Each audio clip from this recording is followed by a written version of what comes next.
I want to introduce myself, Dr. Jeremy Brubaker. I was in your shoes not too long ago, but about 15 years ago. My wife and I both graduated from Palmer and got out of school thinking we knew everything there was to know about chiropractic. Interned at a high volume office while I was at school, so I had great experience, had a great technique. I was really sold out on how I was going to treat people, and I thought I knew exactly what I was going to do to treat people. And I found out very quickly there were lots of things either I was told or thought I knew, and discovered in real time that life and business and chiropractic actually worked a little bit differently than it did while I was in school. So what we're going to do tonight or today is we're going to talk about some of the most important things I wish I would have known when I was sitting where you're sitting. So I came up with, this is not all inclusive, but I came up with 10 things that I wish somebody would have shook me, in fourth trimester or fifth trimester and said, hey, look, pay attention to this, educate yourself, get some experience, gain some knowledge, tap on the shoulders of others that have been there and walk this path so you don't have to reinvent the wheel. So hopefully this will be helpful tonight to get your brains thinking at a different level about not only crossing that stage at graduation, which to me at the time was the goal, but retrospect, it was actually just the launching pad to practice and service and helping people and so on and so forth. So we're going to go through the top 10 things I wish I would have known when I was sitting where you're sitting. Number one thing I wish I would have known was where I was going to practice. And I guess I knew where, because the choice was where my wife was from or where I was from. We had a 6-month-old at graduation, so we kind of knew where, but I had no inkling or very little thought process as to why or if that was actually a good place to go open a new business. Because that's what we are. We're educated entrepreneurs. Just get used to it. We are running a business. At the same time, we have a heart and a passion for service for others. So we've got to get our brains around that and meld those together here as we're going forward into practice. So the first thing I wish I would have known was not only where, but the whys. Is it a good market? What about the location inside that market? Is a storefront better than a 2-story building, or is a home office better than a standalone building itself? Just some of those nit and grit about where, why, and how. Now, from personal experience, again, I didn't make a lot of those decisions. I just said, here's where we're going, and we're going to make it work. I found a building, I'm going to make it work. Looking back, again, I told you I was in your shoes, and I actually did the Right Start program, but what I didn't tell you is I did the Right Start program about 4 or 5 months after we already had signed a lease and got our equipment together and started to put the pieces of the puzzle together. And had I known the things I knew now or after that, I would have made some different decisions. It all worked out fine because the system works, and we'll learn more about the AMC system hopefully together or through our student program. But it could have been a different story of the amount of energy and effort it took to make that practice as successful as it was. But we'll get to that a little bit later. So where are we going to practice is what I wish I would have known. And some thoughts for you guys is you got to dig deeper than just a demographic search. You got to dig deeper, and again, having 50, 60 years of experience that AMC does of opening thousands of offices, maybe some folks who want to tap the shoulder on and say, hey, look, what should I look like? What should it look like? Where should I go? What are the parameters that spell it out? So that's one thing I wish I would have known. Number 2 was a business plan. We all do a business plan halfway through school or 3/4 of the way through in our business class. And, raise your hands if you think that is the end-all to be-all of business classes. Maybe it was my experience, but it wasn't for us. It was very basic, very general. And yes, we did a business plan, but it was all fictitious, right? I was just kind of making it up. But at some point, it becomes very real. that unless you have working capital or a trust fund or some access to resources to get yourself open, we're going to have to approach lenders, and we're going to have to know how to talk with them. We're going to have to be organized with a business plan that's going to be effective. And I'll just give you a couple hints on business plan that I learned later. Is it important? Yes. Does it get you a loan? It does not. It does not get you capital. Here's what gets you capital. Yes, being organized and they know you have a plan and projections. That's part of it. Your credit, is it important? Y'all know it is. But look at your credit. If somebody would have shook me and said, early in chiropractic school, look at your credit, look at your financial position, because unless you're able to secure or have some security and a good credit score, it becomes very, very challenging to secure financing to open a new business, a startup.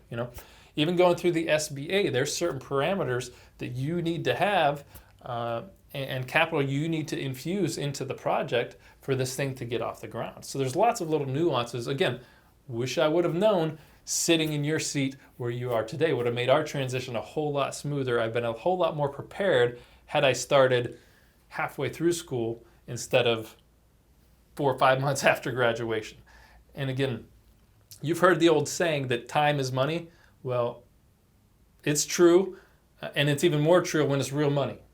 And what I mean by that, the difference between being organized and ready to open, knowing where I was going, have a great business plan, have that all in place, is the difference between opening in 4 or 5 months after graduation or opening a year after graduation, which ended up being our case.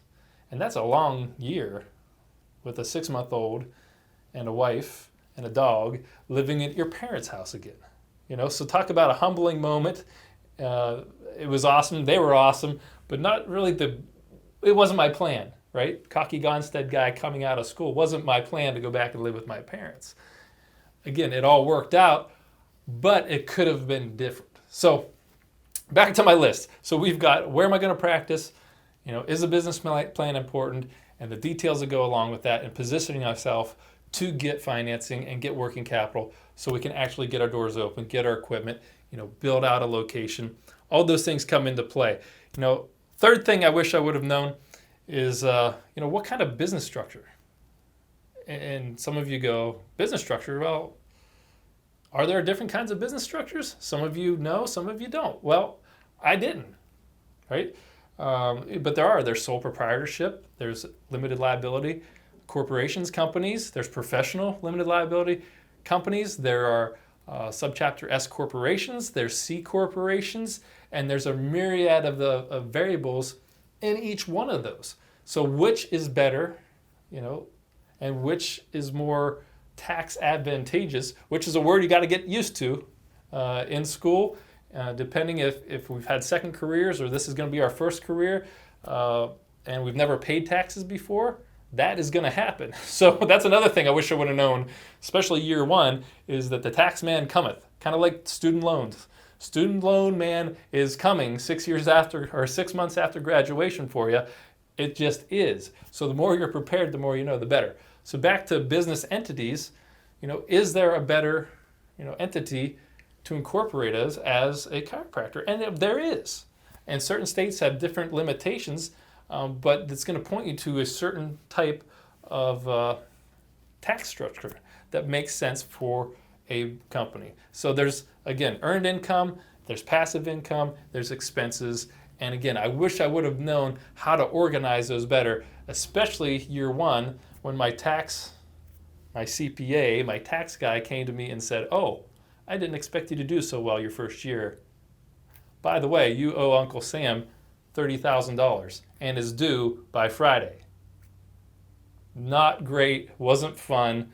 Thank goodness we had resources, and I'm a saver by nature, but that pretty much exhausted our capital in the business. And had I not had that in place, we probably would have been out of business or bankrupt with a very successful practice year one. So is it important?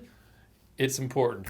And having that knowledge and it would have been valuable for me and would have saved me tons of stress and anxiety and probably thousands of dollars in year one. So that was the third thing. Fourth thing I wish I would have known is, what do I need to look for in an actual building? So I'm kind of jumping around, but is there a difference between a strip mall with 20 locations in it, or a freestanding location, or being on the third floor in an office park?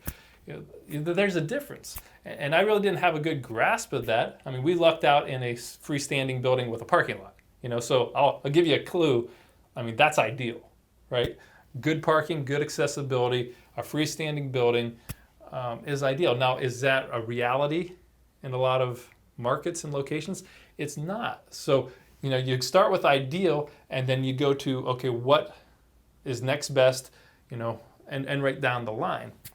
Is it, the location in the town? Is that important?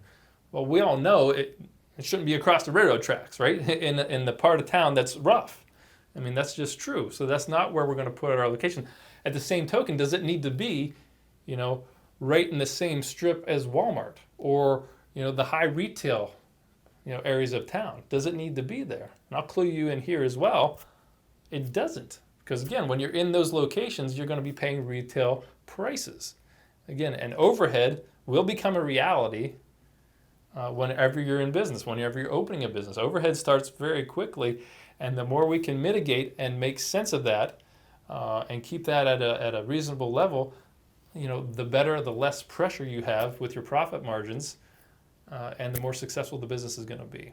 So, where that business is, where that building is, and what it is. Again, I didn't know. I didn't even really give it any thought in school. And again, you're probably smarter than I am at this point, but it was just test after test after test, getting through, jumping through the hoops, passing boards, getting through all that, and then I was going to deal with it. And I did, and it took me a year to figure it out. So hopefully I'll save you a year, and you'll start doing that today. And we got lots of resources to help you with that as well. So where that building's at is important. How the office is going to run. And what I mean by that, I interned at a high volume office, my ideal office, same technique. I went and did screenings. I did whatever I could to be in that environment to see how the patients flowed, and tried to help the staff and just be involved. But it was a different story when I had to go and do it. Because guess what? I didn't have the experience of that practitioner, of that staff.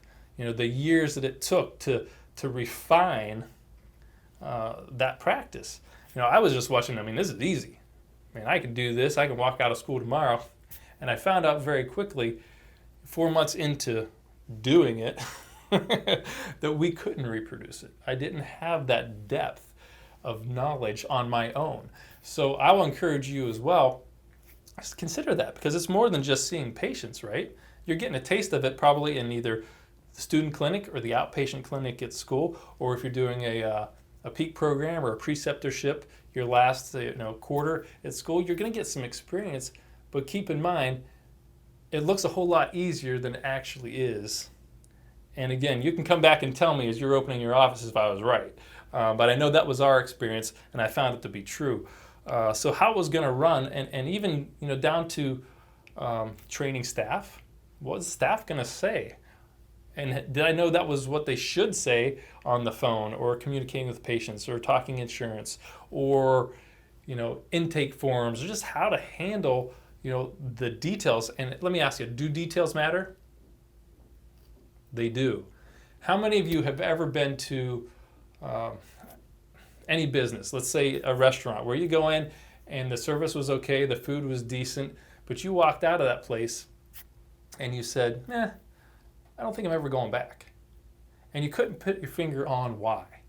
Because again, I didn't get food poisoning, the service was adequate, but I didn't know why. And believe it or not, if we don't know how to run this office down to the nit, grit, and details, how to shake somebody's hand, how to greet them, they make decisions about their future and their health care based on some unseen and oftentimes some intangible things, or even just how the office looks, right? If they get the wrong impression or the wrong feeling in the office, can it affect it? And it does. I hate to say this. We all think in school they're going to come for chiropractic care. They know what it's all about. They're going to be great patients. And the littlest things in real life, even somebody stepping out their car door in your parking lot, they start to make a decision about you without even meeting you. So, how this office is going to run is important. The aesthetics of it, the attitude of the people in it, right? The procedures or the communication that's coming out of you, and how is it coming out of you? Our voice flexion, our body language, all of this. They don't talk about it at school. They say get a great technique and you'll be fine. Especially if you go to technique seminars. They'll preach that, and they did it to us with Gonstead. All you need is Gonstead and results. That's all you need. And trust me, if it was all about results, every chiropractor in the country, well, most of them, would be very successful. It's much more. Do we need to get results? Yes. Does chiropractic get results? It does, right? Never question chiropractic, question the application. But it gets results, but that's not what drives in more patients or keeps them coming in as wellness and healthcare type patients. So how to run the office? Is it important? It is super important. And we only get just a brush taste of it. And oftentimes in school, it's not even the right taste. It's how it needs to be done in an academic format. So you learn what to do, not exactly how we need to implement that in real time, in real space. So it's important. How we run that office is important. I already mentioned staffing. Another thing I wish I would have known is, what to do with staffing. I'm going to be a leader. You're going to be a leader. You're going to be a manager. You're going to be a boss. You're going to have tough conversations with employees. It just is. So how do we educate ourselves and understand? How do we train them? How do we set the right expectations for staff from the hiring process? And let me give you this little tidbit too. Most, chiropractors that have been in practice for a number of years will say, I love practice, right? If it wasn't for staff and taxes, I would love my practice.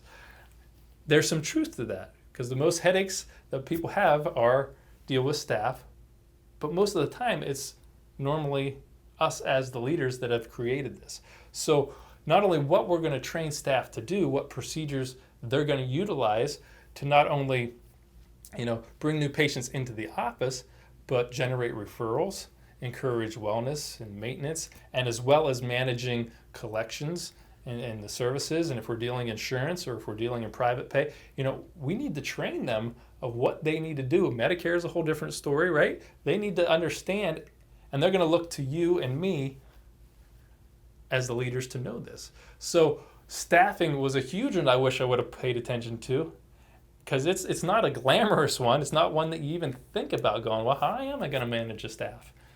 Are they just going to be sold out on chiropractic like me and just grind and do it just because they love it? Maybe, but chances are you're going to have to develop somebody. You're going to have to develop your staff, to loving chiropractic and seeing the results and having a heart and passion for what we do, as well as doing the job of a chiropractic assistant in your office. So staffing was another huge one that I wish I would have known in your shoes. Marketing, I'm getting down on my list of my top 10. I don't know what number I'm at, 7 or 8 at this point. But marketing was another one. I didn't give it much thought. My technique guys told me all I need to do is have a great technique and people will come. Like the Field of Dreams. If you build it, they will come. Well, you got to build it. That's one. But that doesn't mean they're going to come, right? So how do we approach marketing? What do we think about marketing? And again, in the current environment, social media, I hear young docs and recent graduates say, it's all social media. All we need to do is just pour into Facebook, pour into Instagram, pour into, whatever. And that's all we need to do. And I'm not saying that's not important, because do we need a website? Do we need a Facebook? Do we need Instagram? Do we need all those different avenues on the social media side and social media internet marketing? Absolutely we do. And the sooner we know our location and we have our financing, the sooner we get that started to develop in that space in your market with your SEO rankings, all that stuff, important.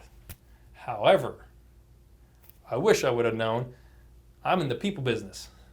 And there's only a certain amount of relationship that's going to be built virtually. and honestly.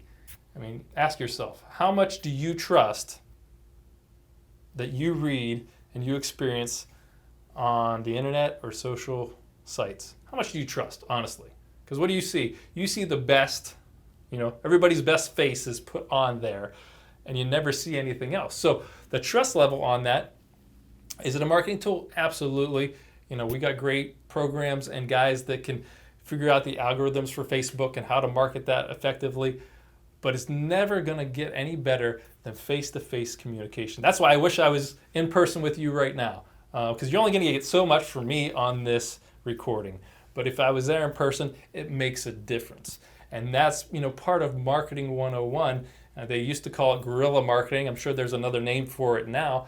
But how do we become a part of a community that we're going to serve for the next 20, 30, 40 years? Is marketing important? Absolutely, for a new practice. It's essential.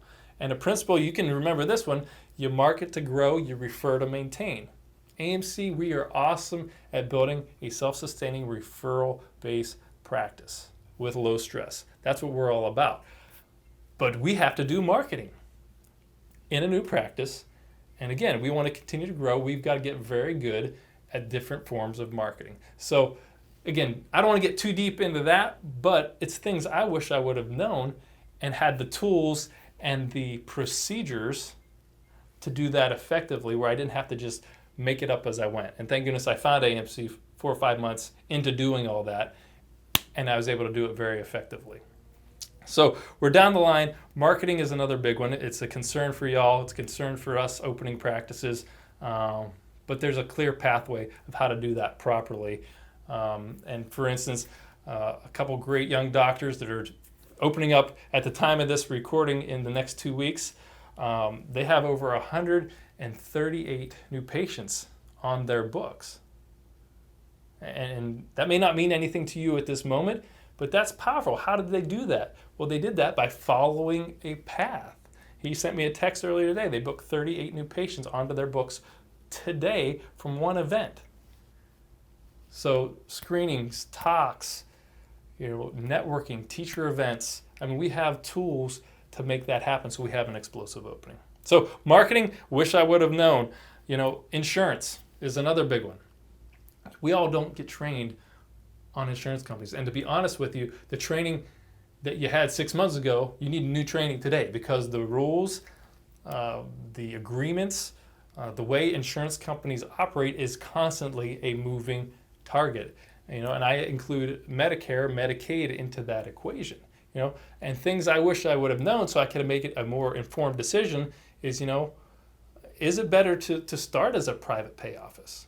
Or is, insurance coverage pretty darn good in our town, and I have to learn the rules of the game, and just weighing those out intelligently to make a good decision from a business standpoint and what's in the best interest of the patients. Because I know y'all may not know this, but I bet you'll understand it. Is healthcare in this country and health insurance getting better and better as it goes? You can answer that. It's not, right? Insurance coverage has done what? Has decreased. Co-pays and deductibles have gone up. So most offices, even insurance-based offices right now, are really private pay offices because people aren't meeting their deductibles and their co-pays are high. So our fee for services, so we need to learn to operate in those realms. And I didn't even mention personal injury, because that's a whole nother ball of wax to deal with, and that's out there. So things I wish I would have known, that's probably number 9, is going, I wish I would have understood that, or had somebody able to lead me and help me understand, what is the best decision to make for this business and for all the patients that we're going to interact with. So I think that's number 9. There's many more, but I'll give you my last one. My top 10, number 10, is I wish I would have known how many people that were out there that were willing to help me. I know that sounds kind of strange, but there's a lot of good chiropractors, a lot of mentors out there that a lot of us just don't take advantage of. I was fortunate to grow up with a mentor in chiropractic. Great friends of ours treated our family all growing up. sent me out to Palmer. I found a great mentor at Palmer that I'm still friends with to this day, that I interned at his office, like I mentioned, who, by the way, when we became successful with AMC, he said, "What are you doing?" He came to AMC. He's still around 13 years later with AMC as well. That's a whole other story for a different day. But there are mentors out there wanting to help. But I also caution, like in any business or any career, there's good folks and then there's folks looking to take advantage too. So you got to discern. And I'll always say this for students, and I've been in your shoes, coming out of school, we're like little sponges. We're so used to taking information in and spitting it out, taking it in, spitting out. Does that sound familiar? So when you get out of school, you're taking in so much information. So associateships or internships or just interactions, you've got to guard those relationships and those interactions very tightly, because those concepts that you form right out of school, they stick with you. It's like those habits, right? We all have good habits, and we have some habits we'd like to get rid of. And I see this with practitioners coming to AMC 20, 30 years after being in practice. The hardest part we have, because we have the plan of how to do this successfully and do it ethically and morally, but the hardest thing that we come up against is those habits. And sometimes it's concepts from their very first associate position that just got drilled into them that they have problems overcoming, whether it's scarcity or self-worth or confidence. So, one thing in my top 10 is there are people out there that are there to help you. So I encourage you, get a good solid mentor, somebody that's been successful, that has followed the pathway, right? That does it for the right reasons, right? Because if I'm there to mentor, I'm there to help and build and develop. If I'm there as, seeing what I can get out of you, like an associate position, I'm not sure that's much development. That's just trying to pull as much out of you as I can for my own benefit. So you're always going to be trying to look for, in any situation in life, is a true win-win scenario, right? And that's in relationships, that's in associate positions, that's in your office with patients. You're there to create a win-win where you're serving the patient, they're getting great results, and in turn, we benefit to fulfill our dream, and also the business side of the coin is to make a living, to pay our staff, to be part of the community and contribute back. So there's my top 10 list I wanted to share with you today. I hope that's beneficial. My goal was just to get your brains thinking. I know you're here at this event, so I know you're already above and beyond some of your other classmates and starting to prepare for your future. And take some of those. Write them down, take some notes. Talk with the ANC representative that is here with you. They're here to help. We have a student program to introduce you to what we do. I didn't talk a lot about AMC tonight. I want to just give you some content, some things to think about. But AMC has been around for over 60 years. The principles, the procedures, how open thousands and thousands of offices, have serviced tens of thousands of successful chiropractors over the years, and have figured out, based on principles, how to reproduce this, how to serve patients, how to be successful in a short period of time, especially as what I would call a Right Starter, which is our Right Start program for students out of school opening up. How do we have an explosive opening and in the first year, leapfrog to what a typical practice where you're shooting from the hip and making it up as you go, that they don't get to for 5 or 6 or 7 plus years. So that, some food for thought. And again, those are the top 10 things. Hope they're helpful for you. Talk to our representatives, get some more information. Join us at a boot camp. Come experience what I experienced 15 years ago, is the AMC family, meaning there is an atmosphere of service and help at our AMC meetings, and find out if it's a right fit for you and your future. Be blessed. Hope this is helpful, and I look forward to seeing you in person at one of our AMC boot camps.